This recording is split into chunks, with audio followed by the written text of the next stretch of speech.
বছর ঘুরে আবার এলো মাহে রমজান। পবিত্র এই মাসব্যাপী রোজা রাখবে বিশ্ব মুসলিম সম্প্রদায়। আল্লাহর পক্ষ থেকে রোজা একটি ফরজ ইবাদত, যা অবশ্যই পালনীয়।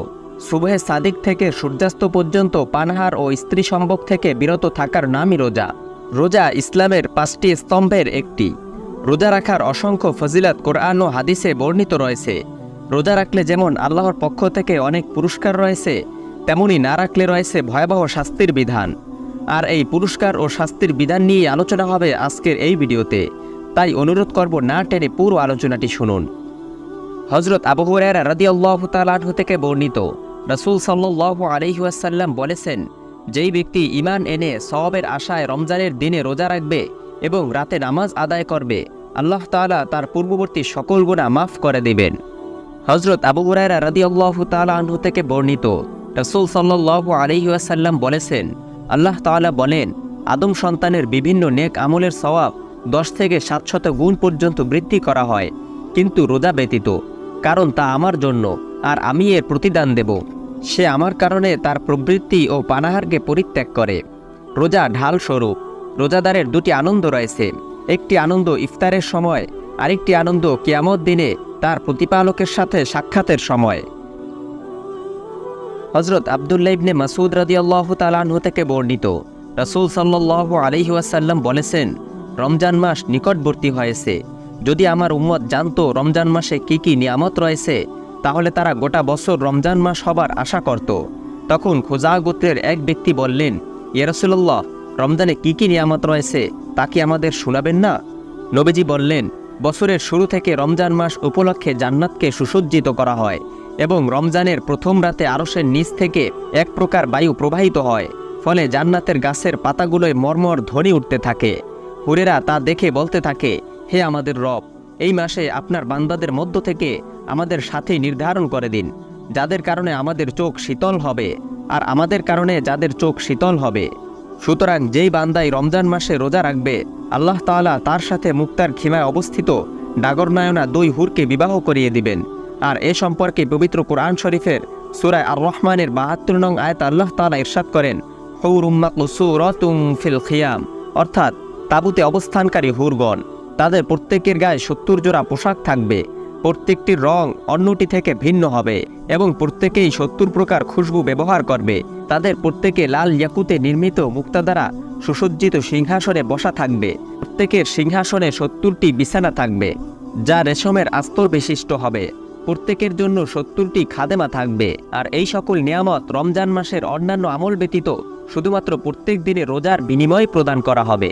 হযরত আব্দুল্লাহ ইবনে মাসউদ রাদিয়াল্লাহু তাআলা আনহু থেকে বর্ণিত, তিনি বলেন, যেই ব্যক্তি রমজান মাসে নীরব থেকে রোজা রাখবে এবং আল্লাহর জিকির করবে, হালালকে হালাল এবং হারামকে হারাম জেনে তদনুযায়ী আমল করবে, আর এই পবিত্র মাসে কোনো প্রকার পাপ কাজ করবে না, রমজান শেষ হবার সাথে সাথে তার সকল গুনাহ মাফ করে দেওয়া হবে এবং প্রত্যেকবার সুবহানাল্লাহ ও লা ইলাহা ইল্লাল্লাহ বলার বিনিময়ে তার জান্নাতে একটি সবুজ জমরুদ পাথরের ঘর বানানো হবে। আর সেই ঘরের মাঝে একটি লাল ইয়াকুত পাথর হবে।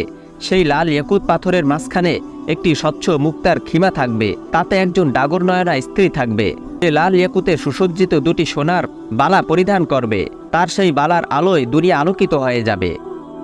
হযরত সালমান ফারসি রাদিয়াল্লাহু তাআলা আনহু থেকে বর্ণিত, তিনি বলেন, রাসূল সাল্লাল্লাহু আলাইহি ওয়াসাল্লাম শাবান মাসের শেষ দিনে আমাদের মাঝে বক্তৃতা দিয়ে বলেন, হে লোক সকল, তোমাদের উপর ছায়াপাত করেছে এক মহান মুবারক মাস, যেই মাসে লাইলাতুল কদর রয়েছে, যা 1000 মাসের চেয়ে শ্রেষ্ঠ।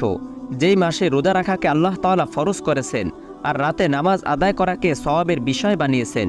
যে এই মাসে কোনো নফল আদায় করে, সে যেন অন্য মাসের ফরজ আদায় করে। যে এই মাসে একটি ফরজ আদায় করেছে, সে যেন অন্য মাসের 70টি ফরজ আদায় করেছে। এটি ধৈর্যের মাস, আর ধৈর্যের প্রতিদান জান্নাত। এটি সহমর্মিতার মাস। এই মাসে মুমিনদের রিজিক বৃদ্ধি করা হয়। যে এই মাসে কোনো রোজাদারকে ইফতার করাবে, সে একটি গোলাম আজাদ করার সওয়াব পাবে এবং তার গুনাহসমূহ মাফ করে দেওয়া হবে। আমরা বললাম, ইয়া রাসূলুল্লাহ, আমাদের প্রত্যেকেই তো এমন সামর্থ্য রাখে না যা দ্বারা রোজাদারকে ইফতার করাবে। নবীজি বললেন, আল্লাহ তাআলা এই সওয়াব তাকেও দান করবেন যে এক ঢোক দুধ পান করিয়ে বা একটি খেজুর দিয়ে বা এক ঢোক পানি পান করিয়ে একজন রোজাদারকে ইফতার করাবে।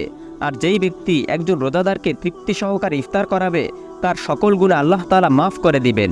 এমনকি তাকে আল্লাহ তাআলা আমার হাউস থেকে এমন পানি পান করাবেন, এরপর জান্নাতে প্রবেশ করা পর্যন্ত সে আর পিপাসার্ত হবে না।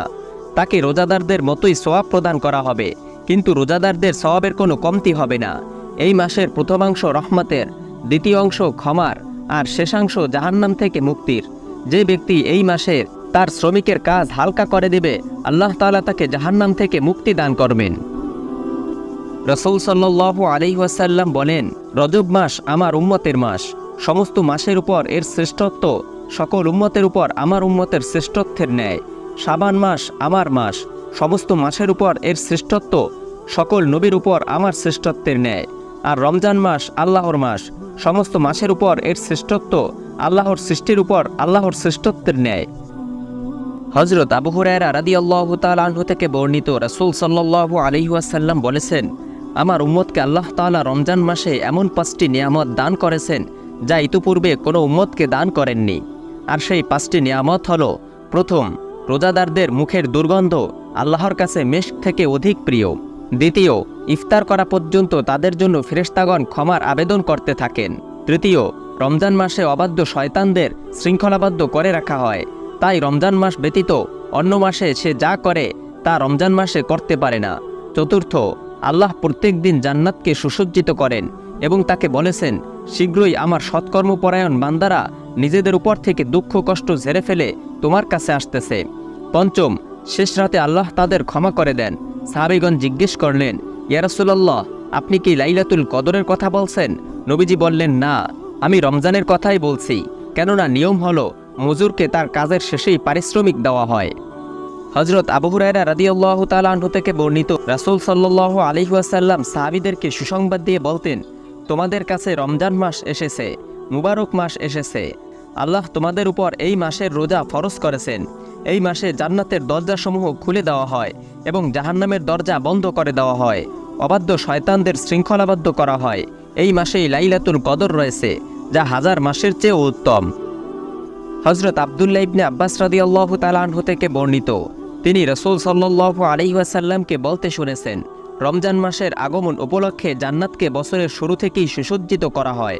রমজানের প্রথম রাতে আরশের নিচ থেকে এক প্রকার বায়ু প্রবাহিত হয়, তাকে মুসিরা বলা হয়।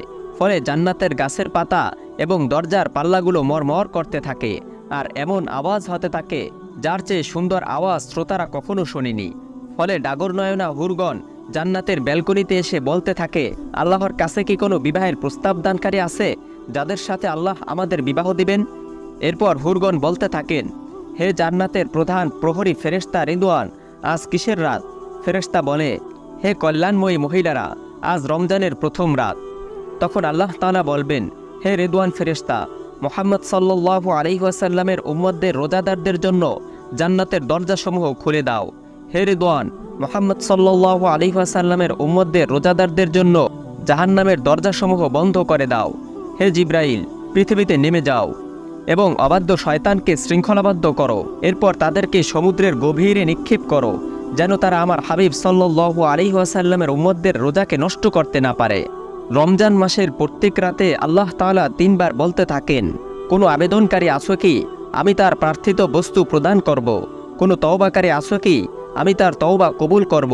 কোনো ক্ষমা প্রার্থনাকারী আছো কি? আমি তাকে ক্ষমা করে দেব। এরপর আল্লাহ তাআলা ঘোষণা করবেন, ন্যায়পরায়ণতার সাথে ফিরিয়ে দেওয়ার শর্তে কে চির ঐশ্বর্যবান আল্লাহকে ঋণ দেবে, অর্থাৎ দান করবে। রমজান মাসের প্রত্যেক দিন ইফতারের সময় আল্লাহ তাআলা এমন 10 লক্ষ মানুষকে জাহান্নাম থেকে মুক্তি দিয়ে দেন, যাদের উপর জাহান্নামের শাস্তি অবধারিত হয়ে গিয়েছিল। আর রমজানের জুমার দিন ও জুমার রাতে প্রত্যেক ঘন্টায় এমন 10 লক্ষ লোককে জাহান্নাম থেকে মুক্তি দিয়ে দেন, যাদের উপর জাহান্নামের শাস্তি অবধারিত হয়ে গিয়েছিল। আর রমজানের শেষ দিনে আল্লাহ তাআলা শুরু থেকে শেষ দিন পর্যন্ত যত লোককে মুক্তি দিয়ে থাকেন, তত পরিমাণ মানুষকে মুক্তি দেন। লাইলাতুল কদরে আল্লাহ তাআলা জিবরাইল আলাইহিস সালামকে নির্দেশ দেন, তিনি একদল ফেরেশতা নিয়ে পৃথিবীতে আগমন করেন। তার সাথে একটি সবুজ পতাকা থাকে, তিনি তা কাবার উপর স্থাপন করেন। তার 600 পাখা রয়েছে, এর মধ্যে 2টি পাখা তিনি লাইলাতুল কদরেই প্রসারিত করেন, ফলে তা পূর্ব পশ্চিম দিগন্ত ছাড়িয়ে যায়। এরপর জিবরাইল আলাইহিস সালাম ফেরেশতাগণকে এই উম্মতের মাঝে পাঠিয়ে দেন। এরা প্রত্যেক দাঁড়ানো, বসা, নামাজে ও জিকিররত ব্যক্তিদেরকে সালাম দিয়ে থাকেন এবং তাদের সাথে মুসাফাহ করেন, কিন্তু তারা তা দেখে না। তাদের দোয়ায় আমিন আমিন বলতে থাকেন। কদরের রাত শেষ হবার পরে জিবরাইল আলাইহিস সালাম সকল ফেরেশতাদেরকে ডাক দিয়ে বলেন, হে ফেরেশতার দল, তোমরা এখন ফিরে আসো। তখন ফেরেশতাগণ বলেন, হে জিবরাইল, আল্লাহ তাআলা মুহাম্মদ সাল্লাল্লাহু আলাইহি ওয়াসাল্লামের উম্মতদের প্রয়োজনসমূহের কি ফয়সালা করেছেন? জিবরাইল আলাইহিস সালাম বলেন, আল্লাহ তাদের দেখেছেন এবং 4 শ্রেণীর মানুষ ব্যতীত সকলকেই ক্ষমা করে দিয়েছেন। ফেরেশতাগণ বলবেন, এই 4 শ্রেণীর লোক কারা? ফেরেশতা জিবরাইল বলবেন, প্রথম মদ পানকারী, দ্বিতীয় পিতামাতার অবাধ্য সন্তান, তৃতীয় আত্মীয়তার সম্পর্ক ছিন্নকারী, চতুর্থ যেই ব্যক্তি 3 দিনের বেশি ঝগড়ার কারণে তার ভাইয়ের সাথে কথা না বলে থাকে। ঈদুল ফিতরের রাতকে লাইলাতুল ইজা বা পুরস্কারের রজনী বলা হয়। ঈদুল ফিতরের সকালে প্রত্যেক অঞ্চলে ফেরেশতাগণকে প্রেরণ করা হয়। তারা পৃথিবীতে নেমে গলির মুখে মুখে দাঁড়িয়ে উচ্চস্বরে ডাকতে থাকেন। জিন ও ইনসান ব্যতীত সকল সৃষ্টি তাদের আওয়াজ শুনতে পায়। তারা বলতে থাকেন, হে মুহাম্মদ সাল্লাল্লাহু আলাইহি ওয়াসাল্লামের উম্মতগণ, তোমরা দয়ালু রবের দিকে ফিরে এসো। তিনি প্রচুর দান করেন এবং অসীম গুনাহ মাফ করে থাকেন। তারা যখন ঈদগাহে পৌঁছে আল্লাহ তাআলা তখন ফেরেশতাদেরকে বলে, হে ফেরেশতাগণ, মজুরদেরকে কি মজুরি দেওয়া হয় যখন সে তার কাজ পরিপূর্ণ করে? ফেরেশতাগণ বলেন, হে আমাদের রব, এর বিনিময় হলো তাকে পরিপূর্ণ পারিশ্রমিক দেওয়া। তখন আল্লাহ তাআলা বলেন, হে ফেরেশতাগণ, আমি তোমাদেরকে সাক্ষী রেখে বলছি, রমজান মাসে তারা যে রোজা রেখেছে এবং বিনিদ্র থেকে নামাজ আদায় করেছে, এর বিনিময় আমি তাদেরকে আমার সন্তুষ্টি ও ক্ষমা দান করছি। এরপর আল্লাহ তাআলা বলেন, হে আমার বান্দারা, তোমরা আবেদন করো, আমার ইজ্জতের কসম, আমার বরত্বের কসম, আজ তোমরা তোমাদের দুনিয়া বা আখেরাত সম্পর্কে আমার কাছে যাই চাবে আমি তাই তোমাদেরকে দান করব। হযরত আবু উমামা বাহিলি রাদিয়াল্লাহু তাআলা আনহু বলেন, আমি রাসূল সাল্লাল্লাহু আলাইহি ওয়াসাল্লামকে বলতে শুনেছি, আমি একবার ঘুমিয়েছিলাম, এমন সময় 2 জন ব্যক্তি এসে আমার 2 বাহু ধরে আমাকে দুর্গম পাহাড়ে নিয়ে গেল। সেখানে নিয়ে তারা আমাকে বলল, আপনি পাহাড়ে উঠুন। আমি বললাম, আমার পক্ষে এত উঁচুতে ওঠা সম্ভব নয়। তারা বলল, আমরা আপনাকে পাহাড়ে ওঠার ক্ষেত্রে সাহায্য করব। তাদের আশ্বাস পেয়ে আমি উঠতে লাগলাম এবং পাহাড়ের চূড়া পর্যন্ত উঠে গেলাম। ওঠার পর সেখানে প্রচণ্ড চিৎকারের শব্দ শোনা যাচ্ছিল। আমি তাদেরকে জিজ্ঞেস করলাম, এটা কিসের শব্দ? তারা বলল, এটা জাহান্নামীদের চিৎকারের শব্দ। এরপর তারা আমাকে এমন কিছু লোকদের কাছে নিয়ে গেল যাদের পায়ে টাকলুতে শিকল বেঁধে উল্টোভাবে ঝুলিয়ে রাখা হয়েছে। তাদের গাল ছিন্ন ভিন্ন এবং তা থেকে রক্ত প্রবাহিত হচ্ছে। আমি জিজ্ঞেস করলাম, এরা কারা? তারা বলল, এরা হচ্ছে তারা যারা সুস্থ সবল থাকা সত্ত্বেও রোজা রাখত না এবং রোজা পূর্ণ হবার আগেই ইফতার করত। প্রিয় সুধী, আল্লাহ তাআলা আমাদের সকলকে বরকতময়ী এই রমজানের বরকত দ্বারা পরিপূর্ণ করুন। আজ এ পর্যন্তই। আমাদের চ্যানেলে নতুন হয়ে থাকলে সাবস্ক্রাইব করুন। ভিডিওটি ভালো লাগলে লাইক, কমেন্ট ও শেয়ার করে অন্যদের দেখার সুযোগ করে দিন। আসসালামু আলাইকুম ওয়া রাহমাতুল্লাহ।